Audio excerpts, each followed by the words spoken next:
ஆன்மீக நண்பர்கள் அனைவருக்கும் வணக்கம். ஓம் ஸ்ரீ மகா பெரியவா திருவடிகள் சரணம். நாம் இன்னைக்கு இந்த வீடியோவில் என்ன பார்க்க போகிறோம் அப்படின்னா, பணம் பல வழிகளில் உங்ககிட்ட வந்து கொண்டே இருக்க வேண்டுமா? இந்த ஒரே ஒரு தீபம் போதும். அது என்னன்னு தெரிஞ்சுக்கிறதுக்கு முன்னாடி இது வரைக்கும் நம்ம சேனலை சப்ஸ்கிரைப் பண்ணாதவங்க சப்ஸ்கிரைப் பண்ணிக்கோங்க.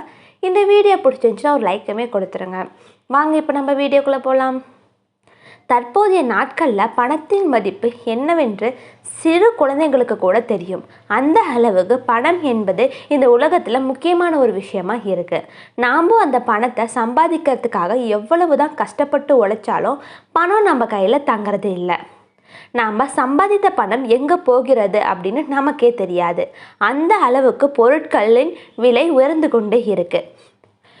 இந்த மாதிரி பொருட்களோட விலை உயர்ந்துக்கிட்டே இருக்குதே தவிர வருமானம் உயர்வதில்லை. அதனால் இன்று நமக்கு தேவையான பணத்தை நமக்கு கிடைக்க பணவரவு அதிகரிக்க செவ்வாய்க்கிழமை அன்னைக்கு முருகப்பெருமானை நினச்சி தீபம் ஏற்றி வழிபட்டால் நம்ம வீட்டில் பணப்புழக்கம் அதிகமாகும் அப்படின்னு சாஸ்திரத்தில் சொல்லப்பட்டிருக்கு.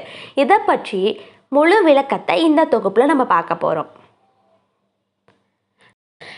நமது வீட்டில் நமது கையிலையும் பணம் தங்க வேண்டும், செல்வம் பெருக வேண்டும் அப்படின்னு ஆன்மீக ரீதியாக சொல்லும்போது நாம் முதல்ல வழிபட வேண்டிய கடவுள் யாருன்னு பார்த்தீங்கன்னா மகாலட்சுமி தாயார் தான். அவங்கள தொடர்ந்து திருப்பதி வெங்கடாச்சலபதி நமக்கு செல்வத்தை வழங்குவார். இவர்கள் 2 பேருமே தொடர்ந்து நம்ம வீட்டிற்கு பணவரவு வேண்டும் என்பதற்காக நம்ம வணங்க வேண்டிய மற்றொரு முக்கியமான கடவுள் யாருன்னு பார்த்தீங்கன்னா அது பழனி மலையில் குடிக்கொண்டிருக்கும் முருகப்பெருமான் தான். அதனால தான் எப்போதும் பழனி மலையில் இருக்கும் முருகப்பெருமான் ராஜ அலங்காரத்தில் இருக்கும்போது தரிசித்து வந்தால் உங்களுக்கு அதிர்ஷ்டம் பெருக்கும் அப்படிங்கிறது ஐதீகமாக சொல்லப்பட்டிருக்கு. அதனால் இன்னைக்கு நம்ம முருகப்பெருமான் வழிபாட்டை அந்த ராஜ அலங்காரத்தில் இருக்கும் படத்தை வச்சு செய்ய போகிறோம். அதனால் ராஜ அலங்காரத்தில் இருக்கும் முருகப்பெருமானை வழிபாடு செய்வதற்கு நமக்கு உகந்த நாள் செவ்வாய்க்கிழமை. இந்த நாளில் நாம் முருகப்பெருமானை வழிபட தொடங்க வேண்டும். மேலும் நமக்கு இந்த பூஜை செய்யறதுக்கு 6 வெற்றிலைகள் தேவைப்படும்.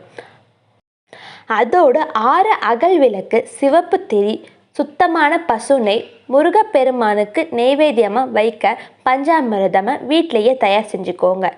அப்படி முருகப்பெருமானுக்கு நாம் செய்யும் இந்த பூஜையை செவ்வாய்க்கிழமை நாளில் எப்பொழுது வேண்டுமானாலும் செஞ்சுக்கலாம். இந்த வழிபாட்டை செய்கிறதுக்கு முதல்ல முருகப்பெருமான் ராஜ அலங்காரத்துடன் இருக்கும் திருவுருவ படத்தை பூஜை அறையில் வச்சு அதற்கு சந்தன குங்குமம் பொட்டு வச்சுக்கோங்க. அதுக்கப்புறம் செவ்வரளி பூவை கொண்டு மாலை தயார் செஞ்சு முருகப்பெருமானுக்கு சூட்டுங்க.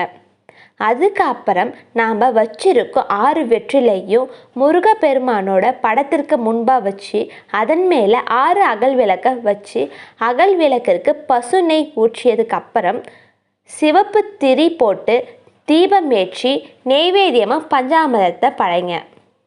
முருகப்பெருமானுக்கு விளக்கு ஏற்றியதுக்கு அப்புறம் முருகப்பெருமானுக்கு முன்னாடி அமர்ந்து கந்த சஷ்டி கவசம் படிங்க. படிக்க முடியாதவங்க கந்த சஷ்டி கவசம், கந்த குரு கவசம் போன்ற பாடல்களை கேட்டு முருகப்பெருமானை வழிபடலாம்.